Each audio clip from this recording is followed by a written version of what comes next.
Dale, Loti. Me avisan cuando empiece a grabar. Yo estoy lista, me avisan. Dale, ya yo estoy grabando. Okay. Muy buenas tardes, mi nombre es Loti Medina y en esta tarde yo los voy a estar continuando esta exposición con el tema de equilibrio de fases. Sí, por favor.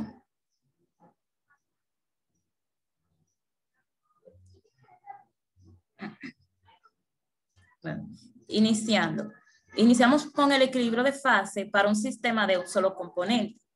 Las dos fases de una sustancia en estado puro que se encuentran en equilibrio, cuando cada una tenga el mismo valor de una función específica de Gibbs, se dice que estas están en fase de equilibrio.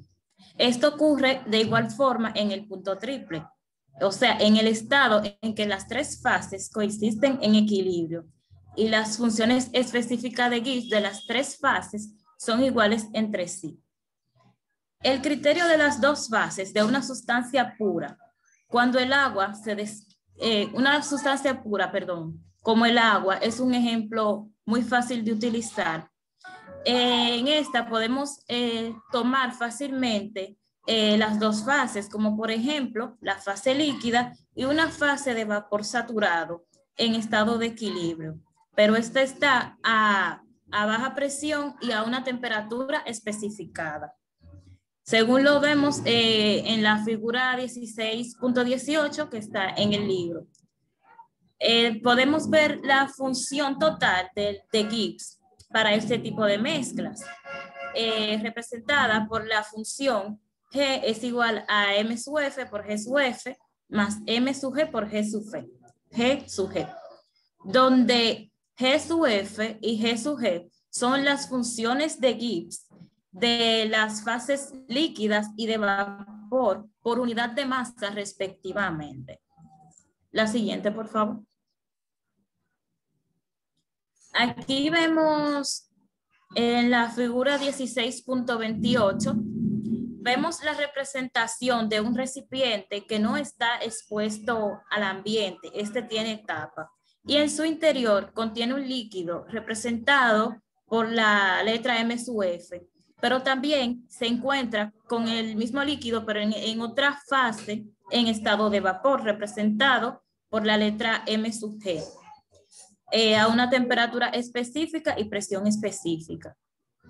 En esta sección de estudio, vamos a estudiar el equilibrio de la fase bajo una presión y una temperatura especificada, puesto que cuando se varían algunas de estas dos, ya se altera el equilibrio. En la siguiente figura, la figura 16-9, tenemos la representación de un recipiente similar, pero que también está con una tapa, no está expuesto al ambiente. Pero en este vemos la representación de agua líquida que pasa por diferentes temperaturas, como vemos ahí, de 100 grados Celsius a 150 grados Celsius y 200 Celsius hasta llegar a la fase de vapor. La siguiente, por favor. Entonces, conocido el ejemplo de la figura que vimos anteriormente, podemos explicar entonces lo que es la regla de fases. Un sistema de dos fases con un solo componente puede estar en equilibrios a diferentes temperaturas o presiones. Sin embargo, una vez se fija esa temperatura, ya el sistema inmediatamente permanece inmóvil en estado de equilibrio. Por lo tanto, en un sistema de dos fases o de un solo componente, tiene una propiedad independiente. Esta puede ser la temperatura o la presión. En general, podemos decir que el número de variables independientes asociados a sistemas multifase o de multicomponentes está dado por la regla de Gibbs. Como vemos en esta función, tenemos que I por B es igual a C menos pH más 2. ¿Pero qué representan estas? ¿Qué representan estas? Veamos la continuación. I por B representa el número de variables independientes. Representa el número de variables independientes. La letra C representa el número de componentes de la mezcla. Y la pH, la inicial pH, representa el número de fases presentes en equilibrio en dicha mezcla. En nuestro caso, como tenemos dos fases, esta es el número 2. La siguiente, por favor. Tenemos también el equilibrio de fases para sistemas multicomponentes. Vemos que en un sistema multifase y multicomponente, como dijimos, bajo una presión y temperatura especificada, se encuentra en equilibrio de fase cuando no existe una fuerza impulsora entre las diferentes fases de cada componente, como lo vemos representado en las siguientes relaciones o funciones. Aquí vemos la relación del componente 1, que es G sub F sub 1 es igual a G sub 1, etc. La segunda línea, donde me representan G sub F sub 2, representa al segundo componente de la mezcla. Y ya por último, donde está G sub F sub N, es el componente enésimo o la cantidad de componentes que pueda haber en su mezcla. La siguiente, por favor. Okay. Aquí tenemos un diagrama que representa las fases de equilibrio, como lo vimos anteriormente.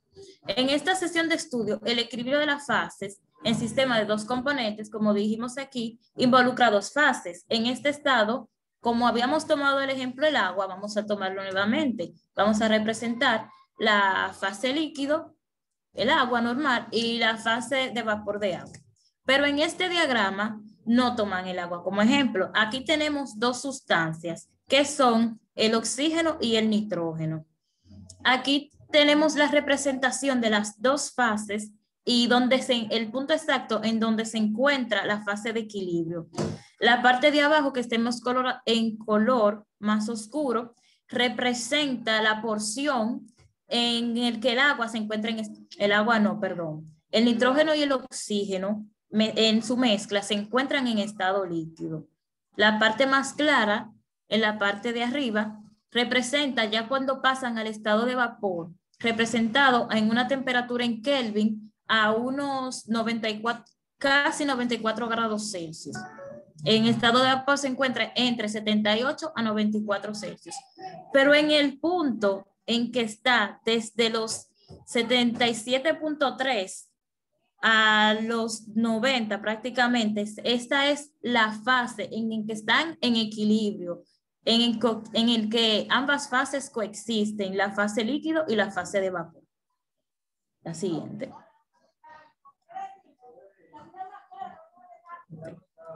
En la mayoría de las aplicaciones prácticas, estas fases de mezclas no están en equilibrio.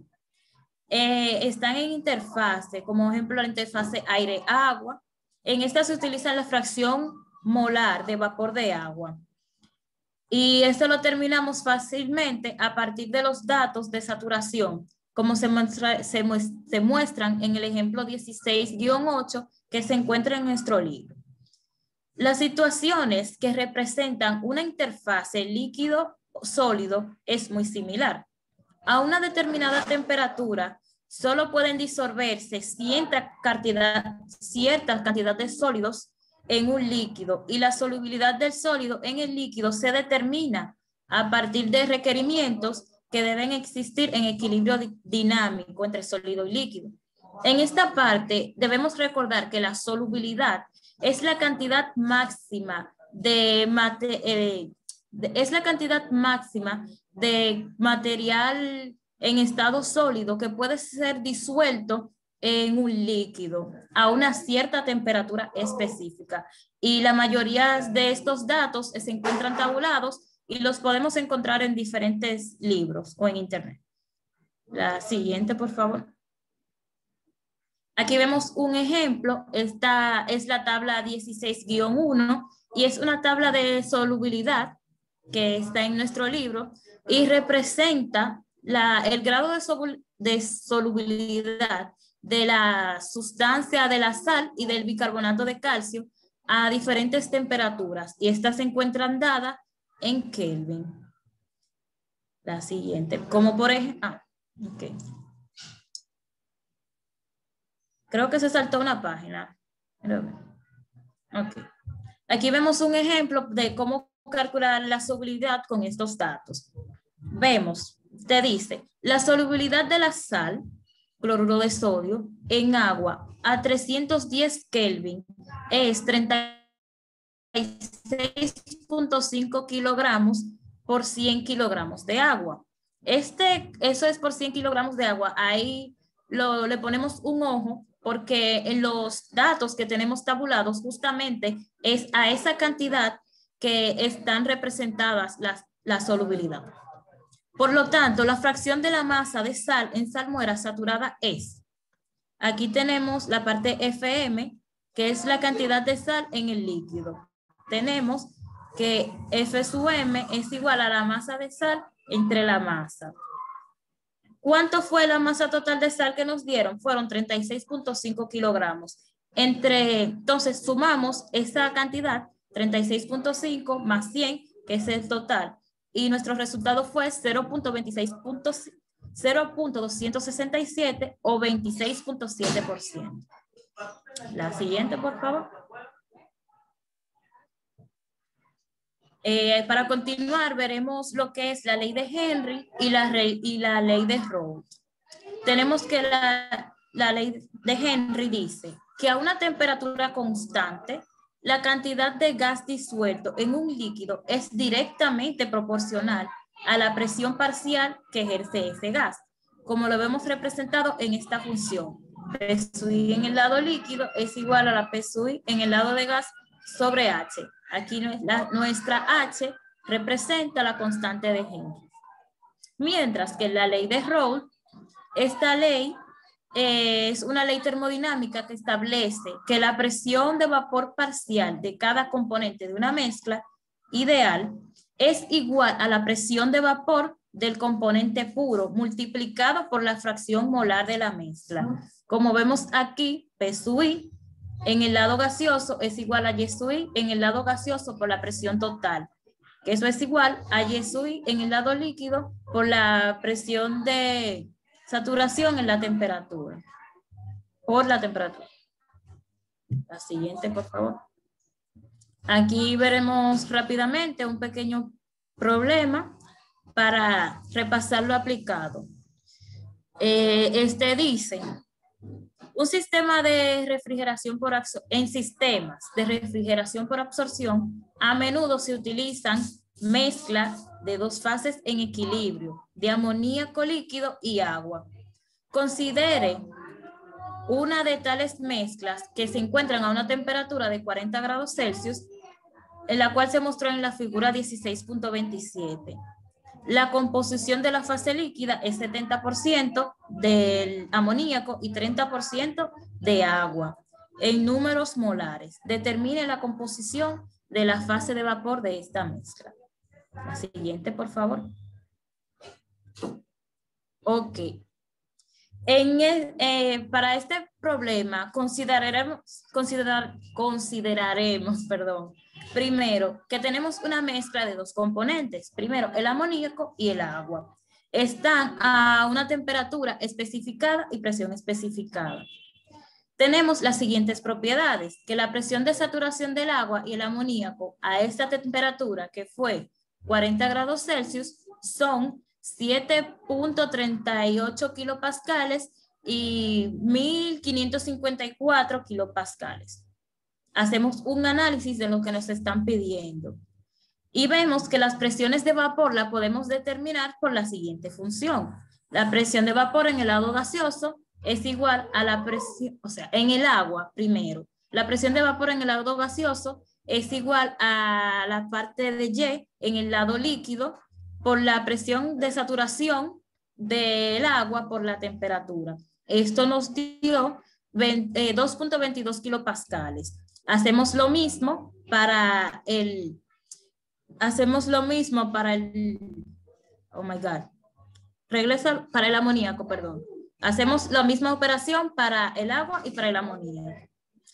Luego que tenemos estos dos valores, calculamos la presión total de la mezcla, que fue 1090.25 kilopascales.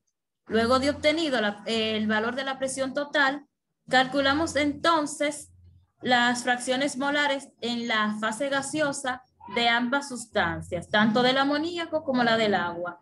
Y esta nos dio 0.0020 para el agua y 0.099 para el amoníaco. La siguiente. Eso fue todo de mi parte. Muchísimas gracias.